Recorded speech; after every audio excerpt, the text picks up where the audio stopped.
اے ایمان والو، جمعے کے دن جب نماز کی طرف بلایا جائے، مؤذن حی علی الصلاح حی علی الفلاح کہے تو تم نے کیا کرنا ہے؟ فسعوا الی ذکر اللہ، اللہ کے ذکر کی طرف دوڑو، اس کی یاد کی طرف، اس کو پکارو۔ ہم مسلمان بھی کتنے خوش قسمت ہیں کہ اللہ نے ہر وقت میں ہمارے لیے اپنی رحمت کے بہانے رکھے ہیں، لیکن ہم کتنے ناشکرے ہیں کہ جب مؤذن ہمیں بلاتا ہے کہ اللہ کے ذکر کی طرف دوڑو، نماز کی طرف آؤ، جمعے کی نماز کی طرف دوڑو، اسے چھوڑنا نہیں، تو ہم غافل بن جاتے ہیں۔ اللہ ہمیں اس غفلت سے بچائے، اللہ ہمارے حال کے اوپر رحم فرمائے۔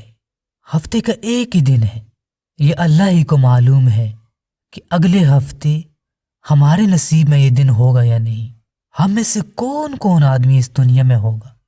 اگر مؤذن کہتا رہا حی علی الصلاح حی علی الفلاح اور ہم نے اپنے کام نہ چھوڑے، اپنی دکان نہ بند کی، مسجد کی طرف نہ گئے، تو ہمارے لیے آخرت میں ناکامیاں ہی ناکامیاں ہیں۔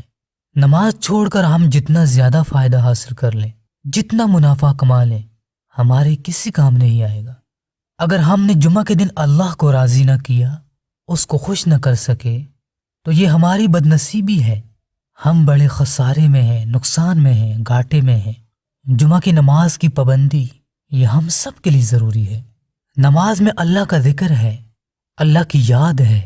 جس انسان نے نماز پڑھ لی، وہ سمجھ لے کہ میں نے اللہ کو یاد کر لیا، اس کو پا لیا۔ اور جس نے نماز کے ساتھ ساتھ درود شریف بھی پڑھا، تو اس کے لیے کامیابیاں اور زیادہ بڑھ گئیں۔ جہاں پہ اللہ کا ذکر ہو، ساتھ ہی اس کے حبیب صلی اللہ علیہ وسلم کا بھی ذکر ہو۔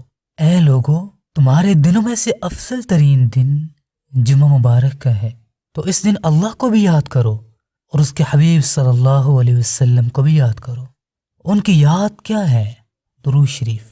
اگر اللہ کے حبیب کو یاد کرو گے، ایسی ذات کو یاد کرو گے جس نے تمہارے لیے نہ دن دیکھا، نہ رات دیکھی، نہ گرمی نہ سردی، ہر وقت تمہارے لیے دعائیں مانگی، تو اس کو یاد کرنے کے لیے درود شریف کا اہتمام کرو۔ روایت میں ایک درود بتایا گیا کہ جو انسان یہ درود پاک پڑھے گا، اس کے لیے 70 فرشتے 1000 دن تک نیکیاں لکھتے رہیں گے۔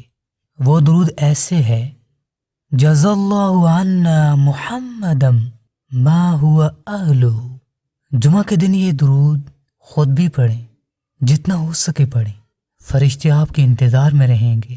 آپ یہ درود پاک پڑھیں گے تو وہ آپ کے لیے نیکیاں لکھنی شروع کر دیں گے۔ دوسروں کو بتائیں، دوسروں کے ساتھ شیئر کریں۔